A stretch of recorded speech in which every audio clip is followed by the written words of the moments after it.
Baik, selamat siang saudara-saudara, selamat menjelang sore. Saya minta maaf karena baru bisa menyelesaikan rekaman untuk materi kita di akuntansi pajak. Materi pertama yang ingin saya bagikan yaitu terkait dengan income, yang saya yakin sebenarnya ini isu yang sangat basic buat anak akuntansi pajak, buat anak tax accounting program, karena justru ketika bicara pajak dan kita selalu pop up dengan yang namanya pajak penghasilan atau income tax, maka yang namanya income itu kayaknya sudah jadi makhluk yang tidak asing harusnya buat kita. Nah, hari ini kita akan diskusi tentang income, ya, bagian dari yang harusnya refreshing, nanti juga review dan sekaligus juga mungkin memperkaya ya diskusi kita terkait dengan apa itu income atau penghasilan. Saudara-saudara, ini definisi income ya yang ada di dalam conceptual framework for financial reporting, ya, kerangka dasar penyusunan laporan keuangan. Di situ dikatakan income merupakan kenaikan manfaat ekonomi selama satu periode akuntansi, ya. Jadi yang jadi acuan di sini, yang jadi timeline-nya adalah satu periode akuntansi. Berarti kalau pakai periode tahun kalender ya dari 1 Januari sampai 31 Desember, selama di situ terdapat kenaikan manfaat ekonomi, itu memenuhi salah satu bagian dari definisi income. Ya, bentuknya apa? Bentuknya adalah pemasukan atau penambahan aset. Ya, jadi asetnya masuk atau asetnya bertambah, atau mungkin justru liability-nya berkurang, ya, liability-nya dihapus. Yang ujung-ujungnya entah asetnya nambah, liability tetap, atau liability turun, asetnya tetap, ujung-ujungnya adalah equity-nya harus nambah, ya, ujung-ujungnya adalah equity-nya harus nambah, ya, selama tidak berasal dari kontribusi penanam modal. Jadi definisinya ini definisi komprehensif, tidak bisa dipecah-pecah satu dengan yang lain. Itulah yang namanya nanti akan income, ya, karena kalau hanya bicara kenaikan manfaat ekonomi tapi ternyata itu berasal dari penanam modal, itu bukan income, ya. Kenaikan manfaat ekonomi karena naiknya aset tapi ternyata equity nggak naik, ya itu juga bukan income dan semacamnya. Jadi ini satu kesatuan definisi, ya, yang harus sama-sama kita perhatikan, ya. Nah, bicara income, ya, income pada dasarnya itu terdiri atas dua elemen penting, ya. Jadi income itu sebenarnya elemen gitu ya, tapi dia dibagi jadi dua, yaitu revenue dan gain. Bagaimana membedakan atau memisahkan kapan itu jadi revenue, kapan itu jadi gain? Mungkin slide ini bisa menjelaskan paling tidak, ya. Jadi secara gampang, revenue itu biasanya terkait dengan aktivitas usaha kita sehari-hari, core bisnis kita. Atau kalaupun itu bukan core bisnis kita, secara frekuensi kita sering dapat itu, ya. Kalau bicara gain sebaliknya, umumnya dia bukan core bisnis kita, atau umumnya dia jarang kita dapatkan. Biasanya gain ini terkait dengan kenaikan manfaat ekonomi, tapi kemudian bukan melalui aktivitas normal, bukan melalui transaksi yang sering terjadi, ya. Nah, ini persepsi atau perspektif lain bagaimana membahas perbedaan revenue dan gain. Yang pertama adalah kalau ada penerimaan kapital, ya, sebagai bagian dari aktivitas normal perusahaan, itu revenue, ya. Sementara kalau revenue itu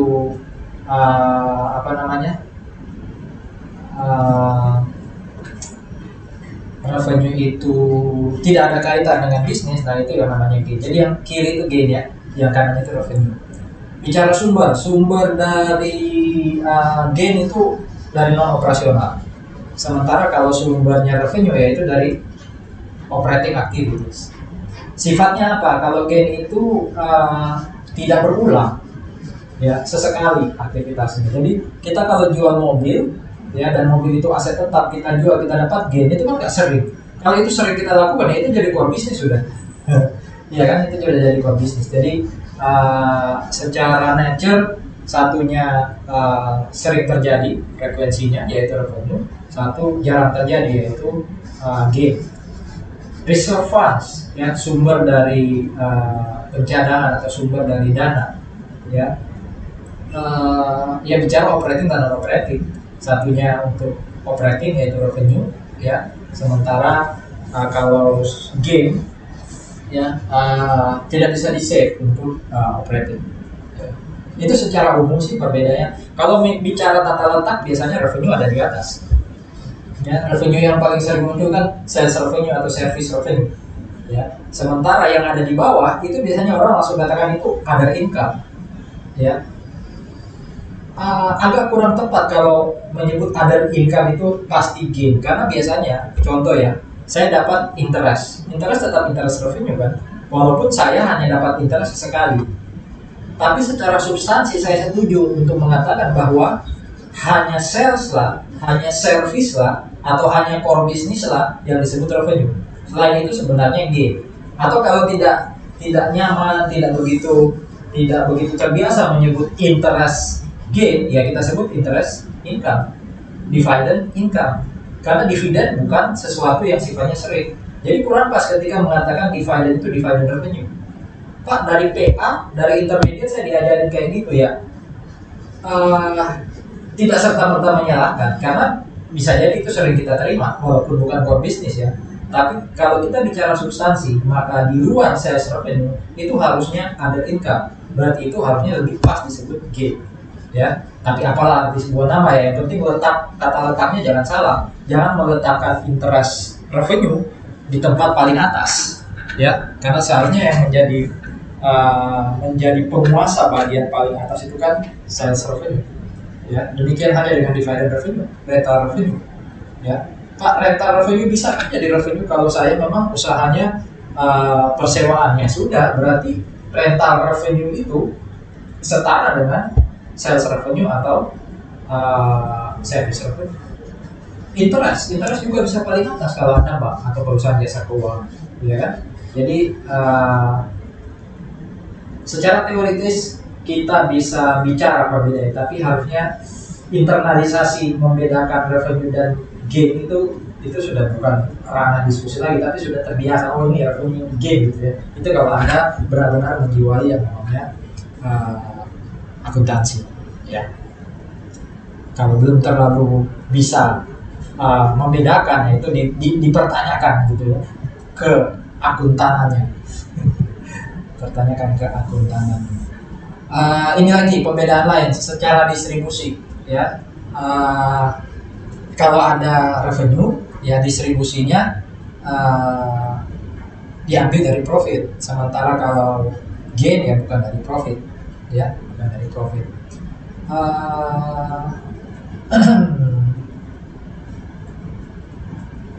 Oke, kalau bicara loan atau pinjaman, revenue receipt itu bukan loans, ya bukan pinjaman. Tapi kalau capital gain itu biasanya terkait dengan loan atau pinjaman. Tempatnya di mana tadi? Kalau revenue biasanya ada di income statement, sementara yang namanya gain bisa jadi ada di balance sheet. Utamanya kalau unrealized gain ya, tidak semua. Makanya agak sulit, agak tricky juga mengatakan bahwa posisinya selalu di balance sheet. Ini yang mungkin perlu dikritisi ya, poin ketujuh ya, karena ada gain juga yang masuk di income statement ya. Jadi mungkin yang dimaksud dengan balance sheet, fault in balance sheet ini adalah gain-gain yang sifatnya menambah income tapi melalui equity, tidak melalui income statement. Ini contohnya sales of fixed asset itu kalau kita dapat tambahan kemampuan ekonomi atau manfaat ekonomi, itu yang disebut sebagai gain. Sementara kalau menjual produk ya, maka itu yang disebut sebagai revenue. Nah, di AKM 2 mungkin kita sempat diskusi terkait dengan konsep yang melatar belakangi adanya atau menghitung income ya. Nanti ketika Anda belajar teori akuntansi mungkin akan ketemu lagi dengan konsep ini ya. Ada pendekatan pertama yang namanya capital maintenance approach ya. Ini pendekatan yang agak berbeda ketika kita bicara penghitungan income, karena kita terbiasa dengan menghitung income pakai yang kuning itu tuh, transaction approach. Transaction approach itu yang ngitung income dengan cara apa? Ya apa? Revenue kurangi expense, ya. Revenue kurangi expense. Tapi kalau bicara capital maintenance, maka income satu periode itu didasarkan pada perubahan equity setelah disesuaikan dengan adanya kontribusi penanam modal atau distribusi kepada penanam modal. Rumusnya di atas tuh. Ya, jadi kalau ada equity akhir, kurangi dulu dengan equity awal. Itu kan deltanya ya, selisihnya. Nah, pertanyaan selisihnya itu didapatkan dari mana? Apakah semuanya karena income? Oh, tambahkan dulu dengan dividen. Kontribusi itu awal kan dividen. Artinya kan sebenarnya dividen itu bagian dari income kita, tapi kemudian kita bagikan. Makanya kalau pengen tahu berapa real income, dividen itu tambahin. Jangan mengatakan, oh dividen itu bukannya pengurang. Iya, ketika kita ketemu net income. Tapi kalau kita ingin tahu real income sebelum kita bagikan, berarti kan dividen ditambahin dulu, matematika banget ya. Nah, kalau kemudian di dalam penambahan atau delta kenaikan equity itu ternyata ada investasi oleh pemilik, maka investasi oleh pemilik dikeluarin dulu dong untuk tahu berapa real income, berapa hasil operasi perusahaan. Jadi rumus di atas itu sebenarnya rumus lain untuk memperoleh angka income. Harusnya ya secara teoritis hasil hitungan capital maintenance dan taxation approach itu ketemu di angka yang sama, harusnya selama semua informasi lengkap ya. Tapi kalau ada informasi yang nggak lengkap, bisa jadi angkanya agak berbeda antara capital maintenance dan transaction approach. Nah, pajak sendiri bicara income seperti apa? Tadi kan masih bicara income dari sisi akuntansi. Pajak sendiri bicara income seperti apa? Ya kita lihat aja di pasal berapa sih yang bicara income atau penghasilan di Undang-Undang 36 tahun 2008 ya, pasal 4 ayat 1. Ya, saya pecah definisi penghasilan di UU PPH seperti ini. Setiap tambahan kemampuan ekonomis yang diterima atau diperoleh baik dari Indonesia maupun luar Indonesia yang dapat digunakan untuk konsumsi maupun untuk menambah kekayaan dengan nama dan bentuk apapun. Ya, dengan nama dan bentuk apapun. Kotak pertama kalau bicara tambahan kemampuan ekonomis ya gampangannya itu delta aset, delta net aset. Ya, delta net aset. Jadi aset kurangi liability tahun lalu bandingkan dengan aset kurangi liability tahun ini. Ya. Aset kurang liability tahun lalu 100, aset kurang liability tahun ini 150. Berarti harusnya ya tambahan kemampuan ekonomis kita 50. Itulah income kita. Makanya saya pernah cerita, waktu kita ngisi SPT hati-hati, bukan dalam rangka manipulasi atau mengelabui, tapi untuk melengkapi informasi kita dalam SPT. Bisa jadi penambahan aset kita itu diperoleh bukan karena income. Saya dapat rumah karena saya berhutang. Makanya ketika ada penambahan aset, ya lihat sumbernya dari mana? Oh, dari hutang. Tulislah hutang di daftar kewajiban. Kalau sampai kita nambah aset tanpa menulis daftar kewajiban, ya itu secara matematis pasti penambahan net aset kita itu akan lebih besar dibandingkan income real yang kita terima ketika lapor di SPT.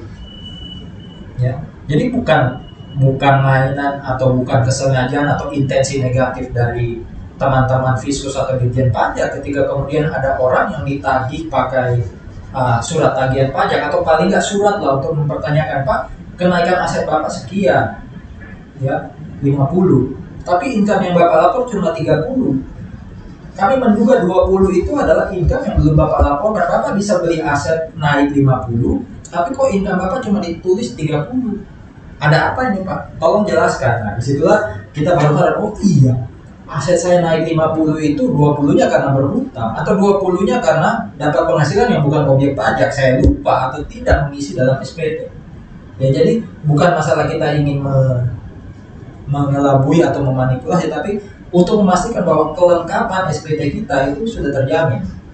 Ya, jadi ketika kenaikan net aset itu sudah mendekati atau mirip dengan jumlah income, secara prinsip kita aman dalam tanda kutip.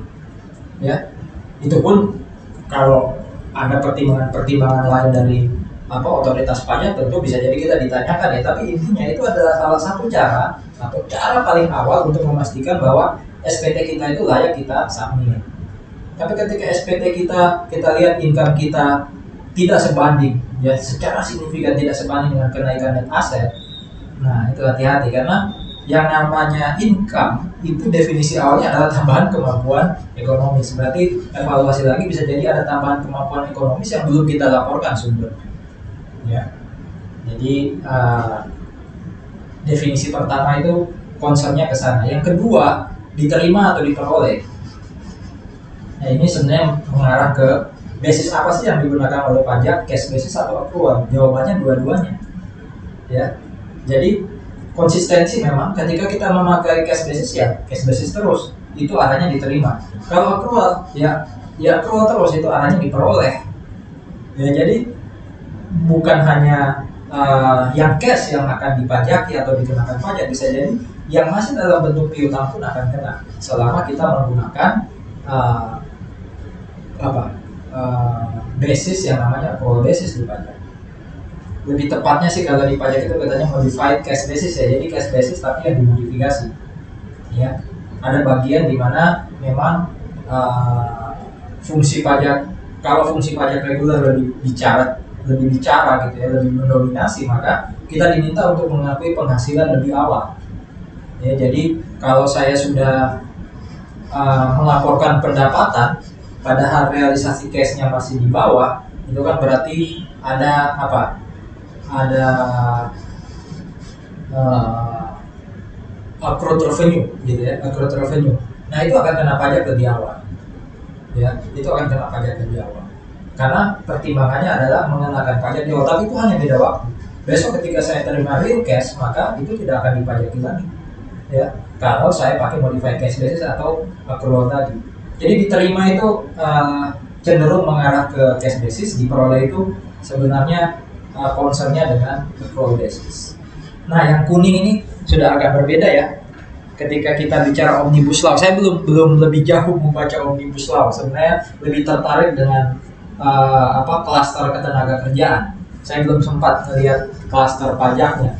Intinya adalah ada perbedaan perbedaan rezim pajak di undang-undang omnibus law, di mana kalau di sini dikatakan seluruh penghasilan ya dari berbagai macam sumber, selama kita adalah wajib pajak dalam negeri. Tapi sepemahaman saya di omnibus law sudah direvisi sehingga hanya yang dari Indonesia saja yang akan dikenakan pajak oleh Indonesia. Jadi yang dari luar tidak perlu digumul atau digabung ya dengan penghasilan yang didapat dari Indonesia. Ya, jadi ini hanya masalah pilihan, bukan masalah mana yang benar, mana yang salah. Ini lebih mendorong orang untuk ya fairness mungkin ya arahnya kalau saya lihat. Jadi di mana kita bayar pajak supaya nggak bingung juga, ya, mengurangi beban administrasi pemerintah untuk membuat P3B gitu ya. Untuk kalau kita pakai asas sumber, yang lain pakai asas domisili atau kewarganegaraan gitu ya, itu kan bisa jadi P3B-nya bunyi. Dengan adanya ini, ya hanya dari Indonesia aja yang dipajaki.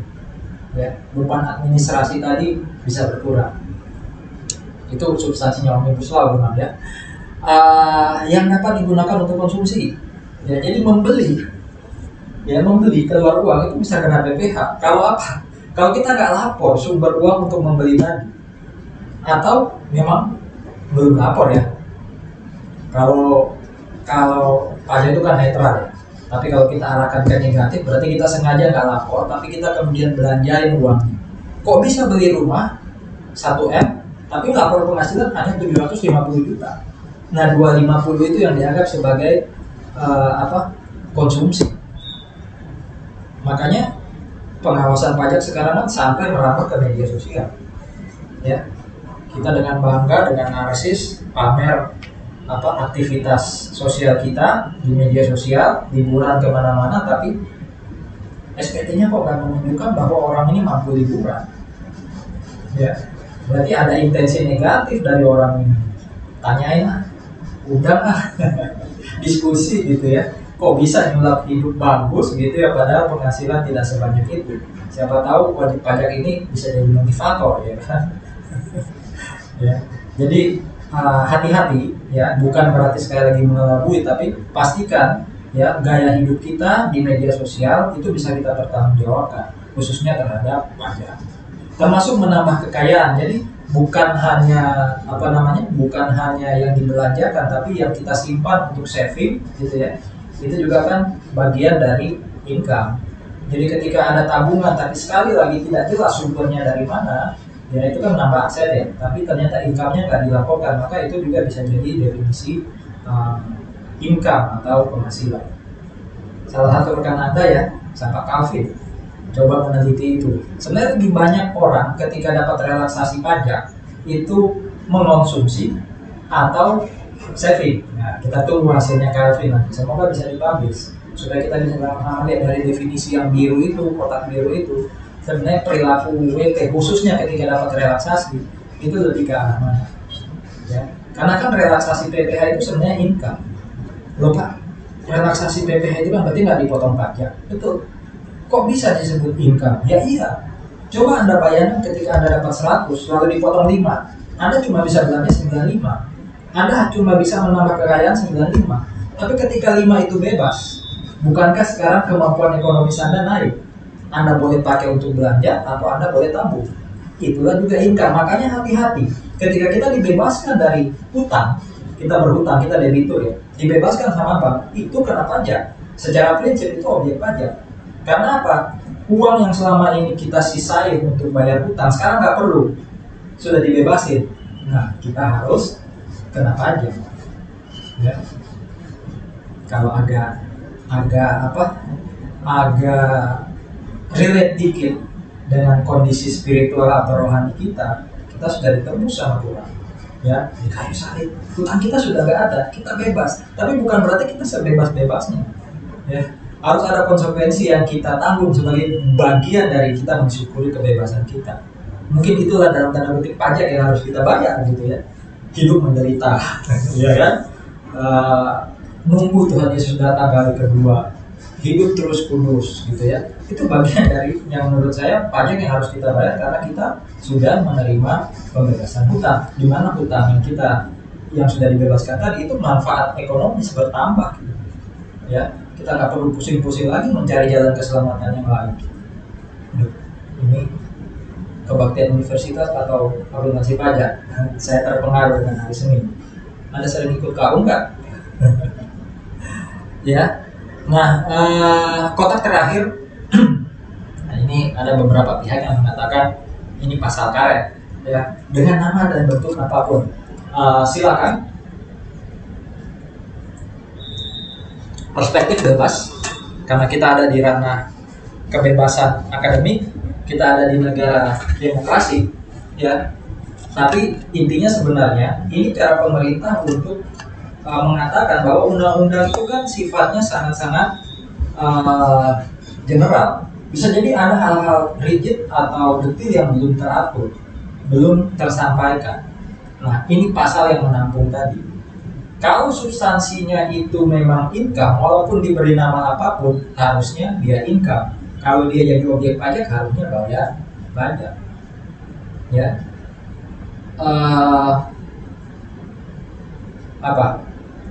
Anda perusahaan, atau nggak usah jauh-jauh banyak perusahaan, tapi Anda agen lah, ya, atau berkinerja bagus secara keuangan, ya, lalu dikasih liburan tak bayarin kata perusahaan, ya, kena pajak nggak? Ya kembali itu income nggak? Memenuhi definisi dari yang orange sampai yang hijau itu enggak, atau sampai yang biru lah, enggak Pak, ini penggantian wisata gitu ya. Tapi secara substansi, kalau bisa nggak Anda berlibur gitu ya ke Raja Ampat pakai uang Anda? Oh bisa Pak, gaji saya gede, tapi kan uang Anda berkurang. Ini enggak. Berarti Anda menikmati sesuatu tanpa mengeluarkan duit, itu tambahan kemampuan ekonomis, itu income. Tinggal dilihat apakah income itu kena pajak atau enggak, ya kan? Jadi mau dinamakan apapun, kalau substansinya itu income, ya mohon maaf, itu penghasilan. Dan kalau penghasilan tadi masuk dalam definisi penghasilan yang dikenakan pajak, ya mohon maaf, Anda harus kena PPh. Ya, Pak Agus ini ngajarin atau nyeramain gitu. Saudara-saudara, saya selalu punya prinsip untuk bisa menghindar dari sesuatu, untuk bisa tahu bagaimana caranya supaya melakukan sesuatu yang nggak pas, itu manusia sudah sangat ahli. Ya, saya dapat jawabannya karena sering ikut gitu ya kebaktian universitas, dan dari situ saya tahu memang manusia itu dilahirkan sebagai makhluk pendosa, sehingga otaknya gitu ya, pemikirannya itu cenderung untuk hal-hal yang tidak pas. Termasuk pajak, nggak perlu diajarin gimana caranya tax evasion, penggelapan pajak. Yang perlu diajarin adalah apa yang benar terkait pajak. Karena untuk tahu sesuatu yang nggak benar terkait pajak, Anda nggak perlu masuk tax accounting program. Itulah privilege Anda masuk tax accounting program Petra, di mana Anda diajari sesuatu yang benar. Hal yang benar. Itu income ya. Nah, sekarang pertanyaan, apa bedanya income menurut akuntansi dan income menurut pajak? Jawabannya adalah selama itu dikatakan sebagai income oleh akuntansi, maka pajak mengatakan itu income. Ya, saya ulangi. Kalau akuntansi bilang itu income, pajak bilang income. Kalau akuntansi bilang bukan income, pajak bilang nggak income. Contoh, pemilik modal investasi uang di perusahaan, aset naik ya, cash naik. Share capital di kredit naik ya, ekuitas. Tapi masalahnya itu dari pemegang saham. Ya, berarti menurut akuntansi income nggak? Bukan. Pajak juga mengatakan ya, kalau ada tambahan modal dari pemilik itu bukan income. Sama ya, ya kan? Keuntungan karena pembebasan hutang kan? Di akuntansi disebut apa? Gain. Gain itu kan income ya. Pajak income, dan kebetulan income yang kena pajak. Sumbangan, Anda terima sumbangan. Hibah, Anda dapat hibah. Ya, kalau dapat hibah di akuntansi kan namanya apa? Grant revenue ya. Kadang diantar dulu terus dialokasi, tapi ada yang langsung dianggap sebagai revenue. Ya, berarti income kan di akuntansi. Pajak, bukan Pak, itu bukan income. Kok bisa? Kan nggak kena pajak Pak kalau hibah. Hati-hati. Ya, akuntansi mengatakan hibah itu income. Saya katakan pajak juga ikut. Loh, tapi kan nggak kena pajak Pak. Saya tidak mengatakan itu kena pajak atau enggak, tapi saya katakan apa? Itu income atau bukan?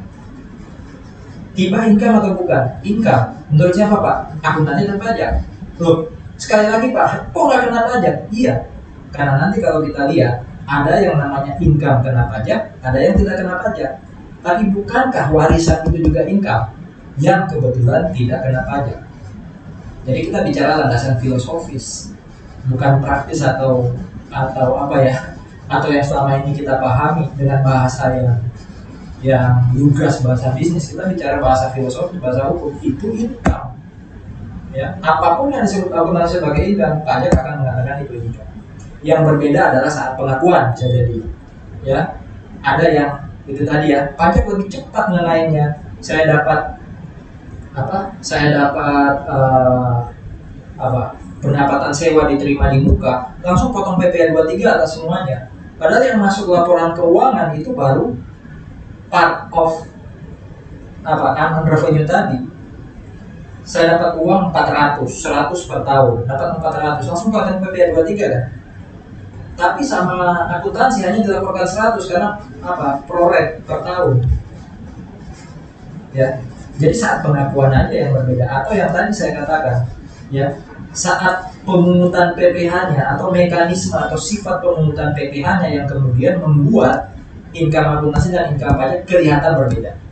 Tapi sekali lagi, mau dia income-nya akuntansi atau income-nya pajak, mereka sama-sama disebut income. Ya.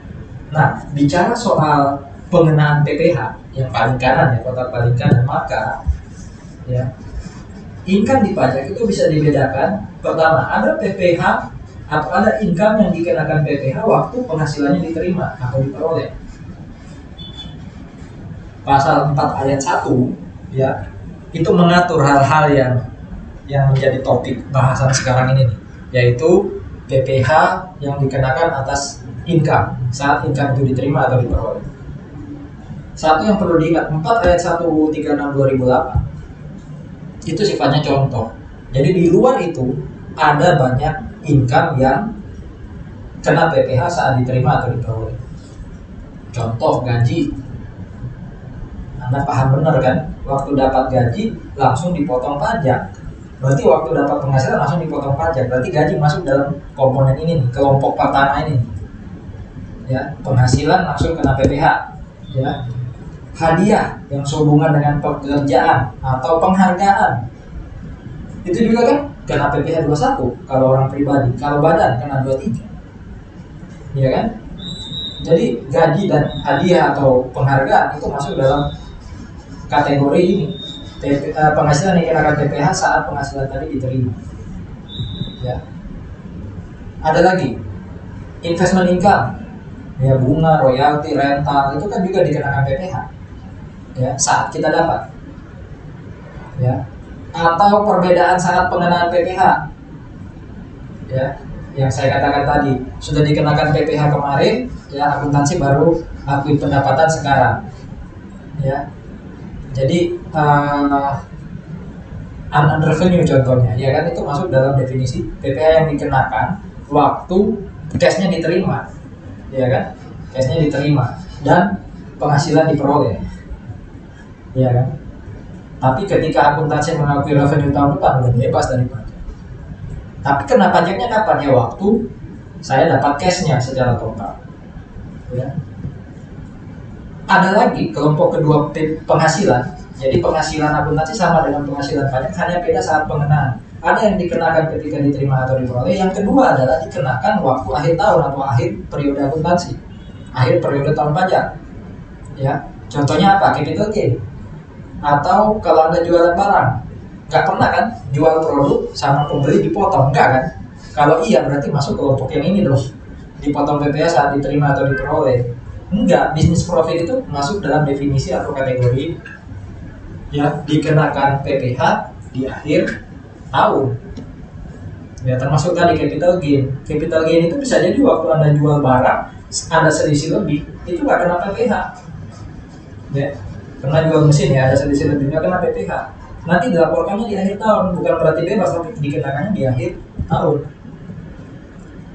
Apalagi yang masuk dalam definisi PPh dikenakan di akhir tahun, ya tax refund, PBB gitu ya. Tahun lalu bayar PBB terus dikembaliin, tahun ini dikembaliin, yaitu penghasilan, tapi kenanya akhir tahun, bukan dipotong di awal. Gain tertentu seperti restrukturisasi hutang yang saya cerita tadi, kita bebaskan dari hutang. Ya, itu juga masuk dalam definisi penghasilan yang dikenakan PPh di akhir tahun. Ya, foreign exchange itu juga dikenakan PPh-nya di akhir tahun. Premi asuransi, nah ini saya perlu luruskan. Kok bisa premi asuransi dari penghasilan dan penghasilan dikenakan di akhir tahun? Saudara-saudara,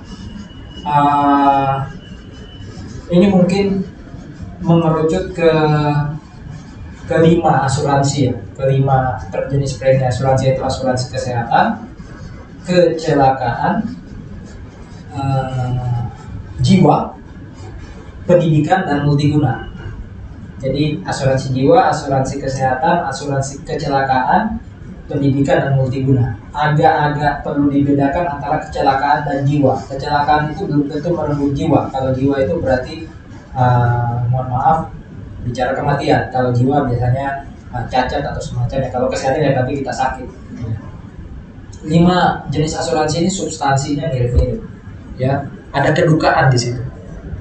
Ya, ada rasa kurang nyaman di situ. Kalau bicara asuransi 5 tadi, termasuk pendidikan sebenarnya, itu berarti kan saat anak saya sekolah saya butuh biaya, ya dapat asuransi. Gitu.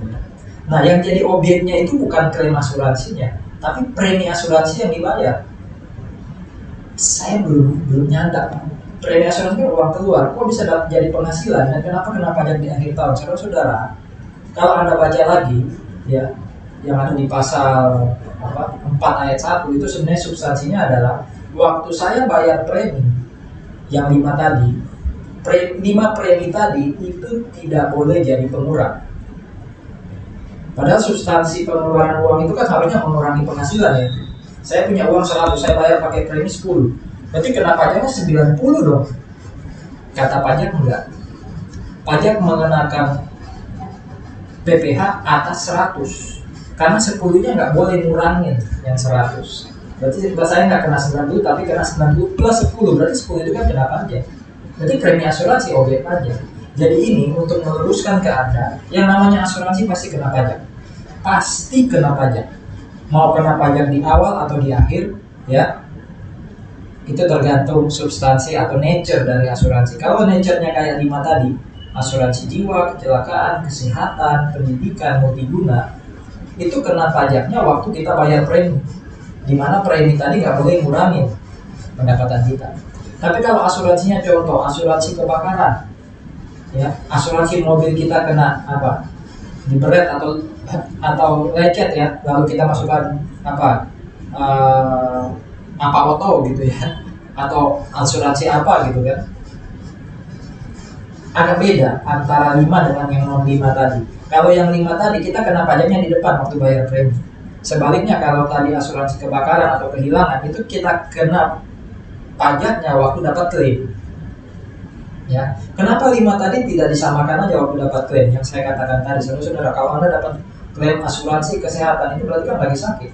Orang lagi bersedih, Anda kenain pajak. Di mana hati nurani Anda, wahai orang pajak kan? Gitu pertanyaannya. Makanya kenain pajaknya di saat yang tepat. Teori hukum pajak kemarin kan ya. Convenience of payment, orang bayar dengan nyaman. Karena dia lagi punya duit. Kapan dia punya duit? Waktu bisa bayar premi. Tapi ketika dia dapat klaim, dia nggak punya duit. Ya, utamanya yang 5 tadi. Lah kenapa asuransi kebakaran atau asuransi kehilangan gitu ya, itu dikenakan pajak kalau dapat klaim? Ya ini aja sih, secara moral tidak begitu salah. Karena itu bukan orang kehilangan, dia diganti. Ya, usaha dia yang mungkin atau gudang dia yang bisa dia pakai untuk usaha tidak hilang karena dapat penggantian asuransi. Bisa Anda bayangkan, mohon maaf sekali lagi, asuransi jiwa, Anda dapat klaim, jiwa sudah hilang. Asuransi itu nggak bisa kembaliin orang kan. Jadi sudah nggak enak, Anda kenain pajak lagi, wah itu yes, sudah inilah auto nggak berakhlak gitu ya. Itu premi asuransi. Juga tambahan income yang belum dilaporkan, ya, yang sempat saya cerita di atas, mungkin sengaja atau memang nggak tahu kalau itu harus dilaporkan. Nah itu bisa kena pajak di akhir tahun. Bunga pinjaman, ya, bunga pinjaman kalau itu menjadi objek PPh 23, dia masuk di kategori yang ini, ya, dia masuk di investment income yang dikenakan saat diterima atau diperoleh. Tapi kalau dia bukan objek dari PPh 23, maka dia dikenakan pajak di akhir tahun. Kapan objek PPh 23, kapan enggak? Kalau orang yang minjamin duit atau pihak yang minjamkan duit nggak bisa motong pajak karena dia bukan PP mungkin. Contoh, saya Agus Toli pinjamin duit ke PTA, ya, harusnya PTA pinjamin duit ke saya, PTA pinjamin duit ke saya bayar bunga. Kalau saya PT, saya bisa potong PP 23 atas PTA. Tapi saya orang pribadi, bisa jadi saya bukan pemotong pajak. Ketika saya bukan pemotong pajak, berarti kan PTA terima bunga 100%. Bebas dari PP 23 dong. Iya, tapi dia tidak bebas dari PPh self assessment. Akhir tahun dia wajib lapor dong. Jadi self assessmentnya main di sana. Installment atau angsuran pembayaran itu juga masuk dalam definisi penghasilan yang kena PPh di akhir tahun, ya, di akhir tahun. Nah, ini yang agak membedakan. Ini mirip seperti kelompok pertama tadi, yaitu penghasilan yang dikenakan PPh saat diterima atau diperoleh. Ini sama kayak yang pertama tadi. Jadi kita kena PPh saat kita menerima penghasilan atau memperoleh penghasilan. Bedanya apa? Yang pertama tadi itu bisa dikreditkan. Maksudnya dikreditkan apa? Di akhir tahun ketika saya dapat atau mau menghitung SPT, kelompok pertama tadi, apa sih contoh kelompok pertama tadi? Gaji itu harus saya total lagi dengan penghasilan saya yang lain. Jadi walaupun sudah dipotong sama pemberi kerja, sudah dipotong sama Petra, saya harus ngitung ulang pajak saya di akhir tahun dengan cara apa? Salah satunya nambahin gaji. Karena gaji masuk dalam definisi penghasilan yang kena PPh ya saat diterima. Berarti di akhir tahun saya tetap harus hitung. Loh Pak, 2 kali hitung ya. waktu dipotong Petra sudah kena pajak, Bapak akhir tahun ngitung pajak lagi, bukannya kena pajak lagi. Iya, saya kena pajak lagi, tapi pajak yang saya hitung atas gaji saya di akhir tahun itu saya bisa kurangi dengan pajak yang dipotong sama pemberi kerja, yang dipotong oleh Petra. Itu namanya bisa dikreditkan. Tapi kalau saya dapat hadiah undian, itu masuk dalam definisi, walaupun waktu saya dapat saya langsung dikenakan pajak, itu masuk dalam definisi PPh final. Final artinya apa? Pertama, akhir tahun, ya penghasilannya nggak perlu ditotal lagi kayak gaji tadi, sudah final. Waktu Anda sudah dipotong, sudah Anda cukup lapor di akhir tahun tanpa perlu menggabungkan dengan penghasilan lain. Itu dari sisi penghasilannya. Dari sisi income tax-nya, dari sisi PPh-nya, PPh final itu nggak bisa dikreditkan. Ya fair dong, penghasilannya nggak ditotal lagi dengan penghasilan lain, berarti PPh-nya jangan mengurangi PPh akhir tahun. Ya, apa contohnya final tax, final income tax, yaitu hadiah undian, capital gain, bunga. Pak, tadi sepertinya ada capital gain juga ya.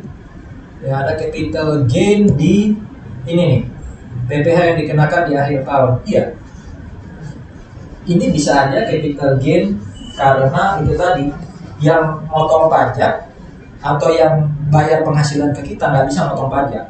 Berarti kita dengan kesadaran sendiri seharusnya melaporkan itu di akhir tahun. Tapi kalau orang yang bayar ke kita itu memang harus potong pajak, bisa potong pajak, dan kebetulan itu adalah PPh final, ya kita kena saat kita terima penghasilan kayak saham, ya kan, itu capital gain-nya kita kena.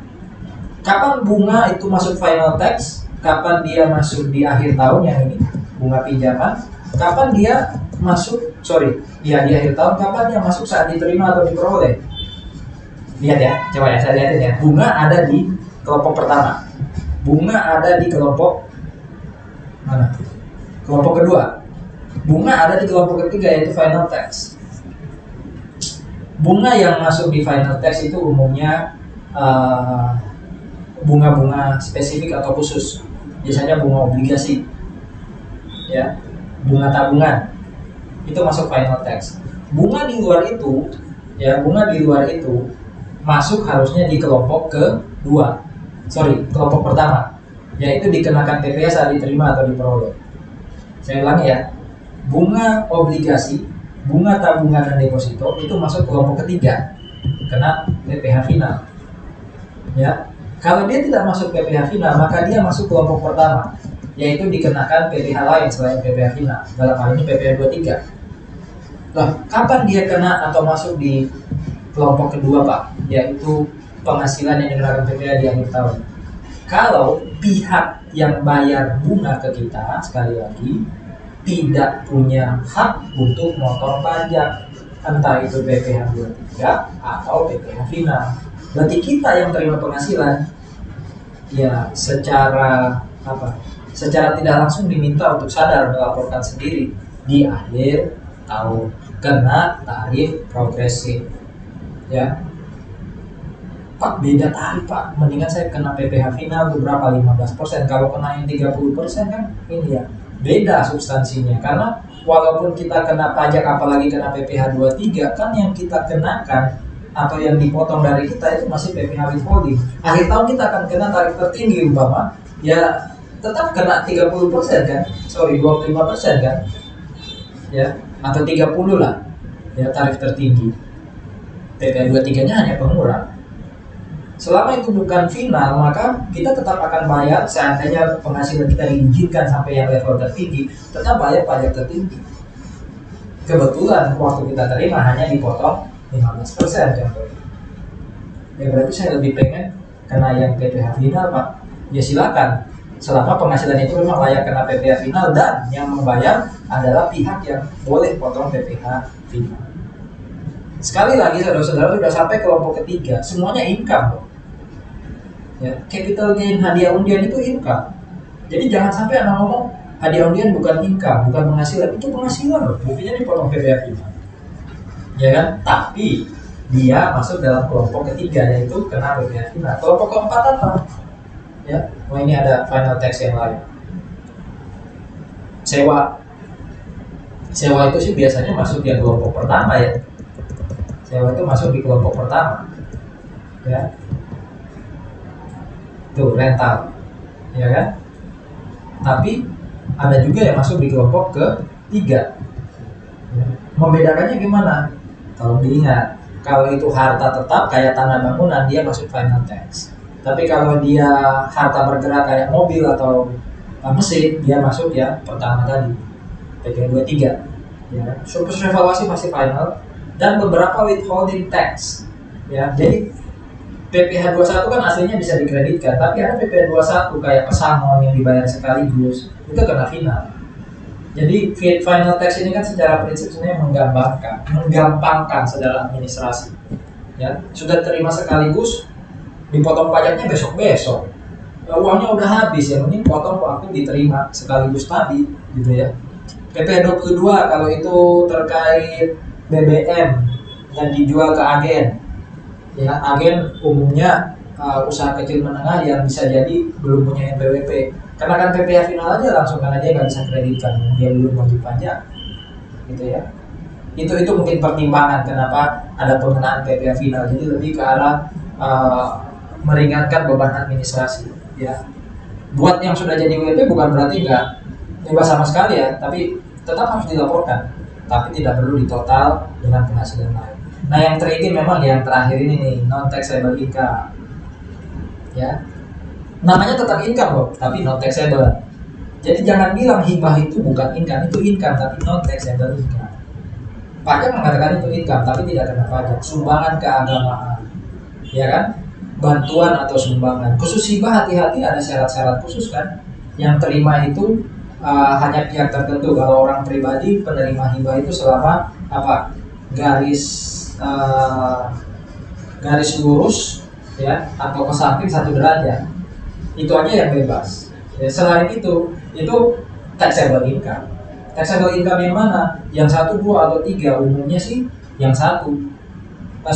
Yang 2 kena di akhir tahun. Ya kan? Selama tidak memenuhi. Jadi saya terima dari kakek gitu ya. Itu kan sudah apa namanya? Sudah lebih dari 1 derajat. Nah, itu harusnya taxable income. Berarti saya kenanya di akhir tahun. Karena kakek nggak mungkin potong pajak atas hibah yang saya dapat dari dia. Ya. Saya dapat dari ayah pun, walaupun itu 1 derajat, ada syarat lanjutan loh. Antara pemberi hibah dan yang dapat hibah tidak ada hubungan kepemilikan, penguasaan atau pekerjaan. Kalau sampai ada hubungan itu, ya perusahaan ayah saya dan perusahaan saya ini rupanya pusat cabang. Ya sudah, saya kena pajak, itu jadi taxable income. Ya, jadi tetap ada syarat, termasuk kalau yang terima apa? Koperasi, itu harus dilihat. Koperasi dengan yang ngasih itu ada hubungan nggak? Kalau nggak ada hubungan ya koperasinya non taxable income. Ya. Sumbangan keagamaan, cuma ada syarat juga ya. Sekali lagi kalau dibaca lebih teliti, tidak semua sumbangan keagamaan yang diterima oleh rohaniwan atau lembaga rohani tertentu, lembaga keagamaan tertentu itu bebas dari PPh. Ya. Kalau yang sudah mature atau stabil itu kan settle itu kan zakat, ya zakat, infak, sedekah itu kan sudah stabil, sudah settle saya bilang ya. Karena sudah ada lembaga yang jelas menerima, yaitu lembaga amil zakat, infak dan sedekah atau badan amil zakat, infak dan sedekah, teman-teman yang muslim. Kalau yang Kristen, lembaga apa yang setara dengan lasis atau basis tadi? Apakah gereja? Tidak. Saya lupa nama ininya. Yang pasti unik namanya ya, lembaga penerima sumbangan agama Kristen, Lem Sakti. Nah, hanya Lem Sakti yang kalau dia terima sumbangan keagamaan dia tidak kena pajak, ya dia non taxable income. Berarti kalau tidak diterima oleh Lem Sakti, sumbangan keagamaan tadi itu tidak bisa non taxable income. Saya jawab iya, itu masuk dalam definisi taxable income. Tapi Pak, kebanyakan sumbangan keagamaan itu dianggap bukan kena pajak oleh penerima, dalam hal ini rohaniawan. Ya mungkin pemahaman pajaknya yang perlu sama-sama kita bicarakan. Karena kalau secara substansi harusnya itu kena pajak. Ya, jadi memang sistem pembayaran penghasilan itu yang menentukan bagaimana sistem pengenaan pajaknya. Kalau seorang rohaniawan akan terima penghasilan secara rutin dari kantornya, ya bukan gerejanya ya, tapi kayak sinode dan semacamnya, saya yakin sinodenya yang potong pajak. Tapi kalau ada sumbangan keagamaannya langsung diterima dari jemaat gitu ya, atau dari umat gitu ya. Nah itu kembali ke orang yang terima, dia mau lapor atau tidak.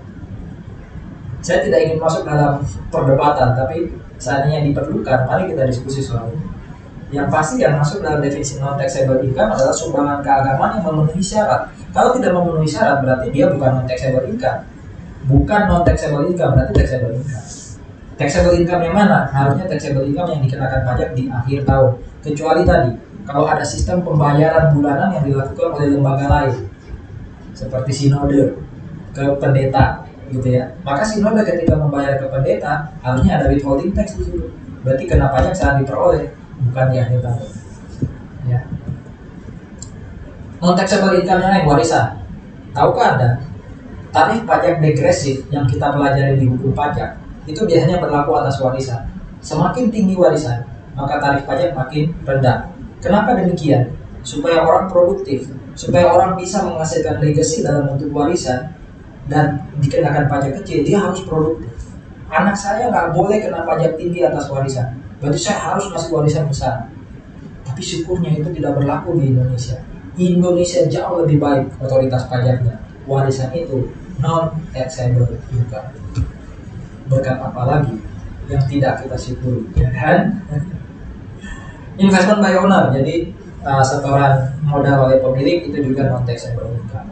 Klaim asuransi tertentu, nah ini yang 5 tadi, klaim asuransi yang 5 tadi kalau didapat sudah tidak kena pajak, belas tidak kena pajak, ya. Klaimnya loh ya, tapi waktu bayar premi di awal masih punya duit, kita kena pajak. Natural, ya, atau kenikmatan itu non taxable income. Iuran pensiun berarti yang menerima ini bukan pembayar iurannya tapi dana pensiunnya atau banknya, ya. Selama terima iuran pensiun dari perusahaan, maka iuran pensiun itu bukan merupakan penghasilan kena pajak. Jadi sama sekali nggak kena pajak. Iya dong, uang yang mau diputar untuk calon pensiunan nanti kalau dikenakan pajak lagi kasihan. Iya sih dapat return, tapi kalau dikenakan pajak lagi kasihan. Makanya iuran pensiun itu benar-benar bebas pajak.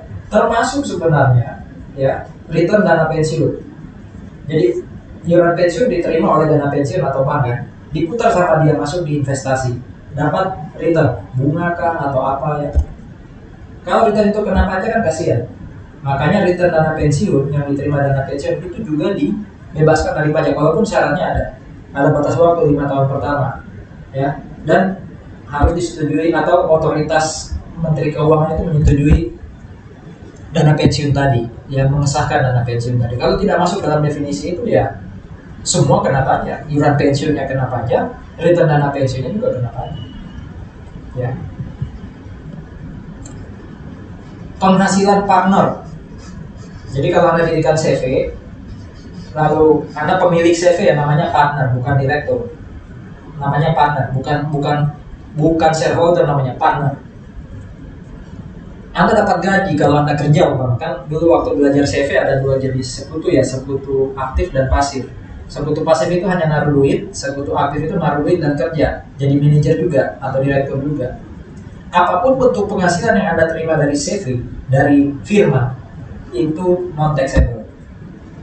Mau Anda digaji karena Anda jadi manajer, bebas PPh. Sama sekali bebas PPh, bukan PPh 21 aja, PPh yang tahun kuliah. Dapat semacam dividen, ya, pembagian keuntungan, juga bebas PPh. Wah, saya mendirikan CV aja ya daripada PT, karena PT sebelum Omnibus Law itu PT-nya udah kena kena PPh, dividennya kena PPh pula sebelum Omnibus Law ya. Tapi perlu diingat, kalau hanya mendasarkan atau indikatornya hanya pajak ya memang menguntungkan persekutuan ya. Tapi ingat, PT itu punya kemudahan untuk mendapatkan modal. Persekutuan, untuk dapat modal Anda harus ngurus administrasi lagi, dirikan CV baru atau firma baru. Ya memang nggak ribet-ribet amat, tapi kan ada tugas administrasi. Kalau PT, tinggal jual saham aja, ya kan, selesai dapat modal. Iya sih, IPO Pak, right issue tetap ada administrasi ya, tapi jumlah uangnya worth it, ya kan. Joint venture itu juga masuk dalam definisi non taxable income, termasuk beasiswa. ya, beasiswa. Saya masih masuk dulu sebelum 2008 saya sekolah, dapat scholarship, ya. Kenapa aja, ya. Jadi saya ikut merasakan dulu ketika scholarship atau beasiswa itu dikenakan pajak. Oh ya saudara-saudara, satu hal saya juga baru belajar ini, yang namanya scholarship itu sebenarnya sesuatu yang sifatnya netral dan positif, tidak melulu mengarah ke kesulitan ekonomi. Scholarship yang benar ideal adalah apa? Semacam bentuk penghargaan atas prestasi yang didapatkan. Kalau sampai ada pemberian dalam tanda kutip beasiswa atau scholarship buat orang yang bermasalah secara ekonomi, itu bukan scholarship secara substansi, itu namanya bursary. Ya, dalam sehari-hari memang kita samakan. Tapi scholarship itu sebenarnya arahnya pada prestasi, penghargaan, ya, bukan bantuan. Oke. Ya, lepas dari itu ya, tapi intinya apapun bentuknya, mau bursary atau scholarship, itu non taxable income. Yang biru itu tuh semua organisasi nirlaba, termasuk organisasi pendidikan, termasuk sekolah Anda dan universitas Anda, itu kalau punya surplus, punya net income, ya, secara substansi, secara prinsip tidak akan kena pajak, tapi ada syaratnya. Semua surplus atau sisa lebih atau laba dari organisasi nirlaba, termasuk rumah sakit, ya, atau apapun itu organisasi nirlaba, tidak akan kena PPh selama dikembalikan kepada stakeholder. Itulah makanya saudara-saudara, kalau yang relate dengan Anda, dengan kita, Petra membangun terus. Kenapa? Ya supaya memanfaatkan ini nih. Selain memanfaatkan sisa lebih sebagai bagian dari non-taxable income, juga bagian dari komitmen Petra untuk mengembalikan profit tadi kepada pihak-pihak terkait. Karena itulah sebenarnya substansi dari organisasi nirlaba. Hati-hati loh, organisasi nirlaba bukan organisasi yang tidak mencari laba. Jadi betul kalau Anda ngomong, oh, Petra masa nirlaba, Petra cari laba. Iya, Petra cari laba. Tapi ingat, laba yang didapatkan oleh Petra itu beda dengan laba yang didapatkan oleh organisasi bisnis. Laba yang didapatkan oleh organisasi pendidikan itu dikembalikan kepada stakeholder dalam bentuk apa? Ya pengembangan organisasi. Sementara kalau bisnis ya terserah pemilik, ya. Kalau dia makin mulia hatinya ya akan kembali banyak. Tapi kalau itu kemudian ini kan uang saya, ya, ingin saya kembangkan usaha saya, silakan, itu hak dia juga. Ya. Nah, satu pesan saya, kalau besok Anda kemudian terjun di masyarakat, jadilah organisasi nirlaba secara substansi diri Anda. Ya, Anda cari laba, iya, tapi kembalikan itu ke orang lain dalam berbagai bentuk kebaikan. Ya, jangan kemudian laba itu dipakai hanya untuk memperkaya diri dan memiskinkan orang lain. Ya, tapi itu tadi. Jadilah organisasi nirlaba. Kita nggak munafik, kita tetap butuh laba, tapi justru dengan laba itu kita melayani. Iya kan? Non-taxable income pula. Iya kan? Klaim BPJS, ya, mirip kayak klaim asuransi yang tadi, karena BPJS khususnya BPJS kesehatan gitu ya, BPJS jaminan kecelakaan, ya, atau jaminan kematian, itu kan substansinya mirip kayak asuransi yang 5 tadi ya. Tapi kalau itu jaminan hari tua, ya, atau jaminan pensiun, oke, itu harusnya taxable income karena dia bukan asuransi.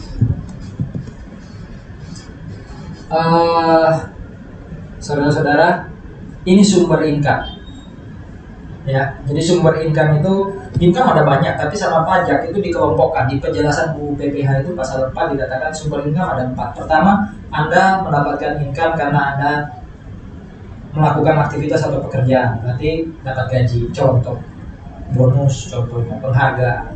Atau Anda punya keahlian lalu Anda dirikan bisnis, ya, Anda dirikan bisnis, ya, jualan barang, jualan jasa. Atau Anda punya keahlian, Anda manfaatkan untuk keahlian profesional, jadi akuntan, ya kan? Akuntan bisa jadi employee ketika dia kerja di orang, tapi dia bisa jadi self-employed ketika dia buka praktek sendiri, ya kan? Nah, apa bedanya business owner dengan self-employed? Karena Bapak bilang tadi business owner itu jual barang dan jasa. Nah, jasanya business owner dengan jasanya self-employed apa bedanya? Bedanya adalah jasa self-employed itu adalah jasa profesional yang ada organisasi yang mengakui keahlian atau jasa tadi. Anda nyewakan mesin, nyewakan mobil, itu jasa. Tapi tidak perlu ada sertifikasi untuk menyewa mobil. Berarti Anda melakukan aktivitas dalam hal bisnis. Tapi kalau Anda memberikan jasa sebagai akuntan profesional, harus CA atau CPA, ya, itu Anda self-employed selama Anda tidak kerja di orang. Ada lagi sumber penghasilan lain, yaitu uang katanya yang kerja buat kita, yaitu kalau kita jadi investor. Pak, uang kerja buat kita itu bukannya kita jadi owner. Anda kan tetap harus dalam tanda kutip kerja, walaupun Anda punya usaha. Tapi kalau Anda jadi investor, Anda gunakan aja uangnya, return yang Anda dapat. Ya kan? Makanya selalu kalau ditanya cita-cita yang paling tinggi apa? Pengen jadi direktur? Enggak. Direktur itu masih employee, ya, employee, masih dimarahin owner.